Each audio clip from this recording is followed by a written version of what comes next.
I see someone we really want to talk to. Balsa Bill, come here. Can you join us? Hey, how are you? Thanks for being here. So Balsa Bill is with Balsa Bill Surf Shop. Bill Yerkes is his real name. Right. Where did Balsa originate from, the Balsa Bill?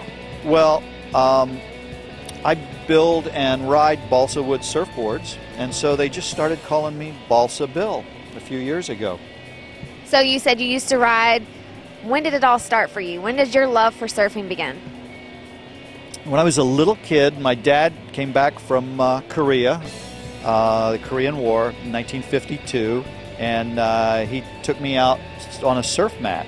He'd come back through Hawaii, and he brought me a really nice pair of pineapple trunks with pineapples all over them. And Do you still have those?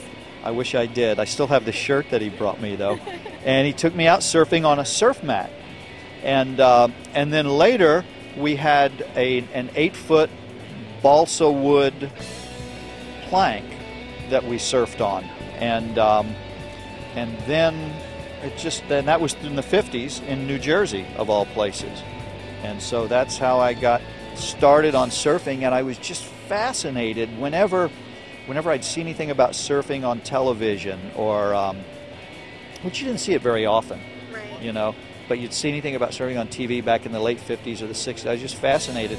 And then a trip to California in 1961, and of course surfing was exploding there, and I came back and was actually one of the people that brought surfing to the East Coast in the 60s. Oh, wow. So a lot of people may or may not know, but Balsa Bill was a TV star. That's right. Your favorite character, what was it? That I ever played? Yes. Gee. Well, I did. I actually worked. I think the favorite thing I ever did was I worked with Uncle Pete Boyle, who was Peter Boyle's father. Peter Boyle, the actor that was, been in movies and TV. And I actually worked with his father, so that's how old I am. I worked. What character were you playing? Well, it was just the kid. I was always the kid. Usually I was Billy, but I was whatever the kid was in in whatever the scenes were. We did a lot of shows together back in the 50s and the early 60s.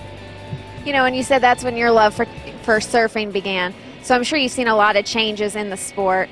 What are you seeing change today? The new technologies, the styles? Actually, the more things change, the more you say, well, gee, I've seen this before. They talk today about molded boards. We used to call them pop-outs back in the 60s. And actually, that's when I first saw them, was in the 60s, molded surfboards. And they're doing them again. For years, you didn't have molded surfboards, and now they're back again. Same thing with my balsa boards. We had balsa boards back in the 50s, and today we've got balsa boards again. So it just seems like they talk about epoxy. The first foam surfboard that I ever saw was made with styrofoam and epoxy. So whatever I see that seems to be new, it seems like we saw it before. That's how the world works. I grew up loving strawberry shortcake. Now she's back, and I'm thinking, I loved her. I'm so glad she's back. But it's just like the surf world, like you said, things come back. They come back again, yeah, and again and again. So in television and in the surf world, I'm sure you've had a lot of victories in your life. What would you say is the biggest victory in your life? The biggest victory in my life is probably to make it to 61 years of age after all the stuff that we went through over the years. The biggest victory, I have no victories. None? No, I find that hard to believe, Balsa Bill. To me, life is a wave, and you just catch the wave and you ride the wave. God sends you the wave, and you pick it up and you ride it. Leave it to a true surfer. Thank you so much, Balsa Bill, for joining us on the purple carpet. Thank you, Michelle.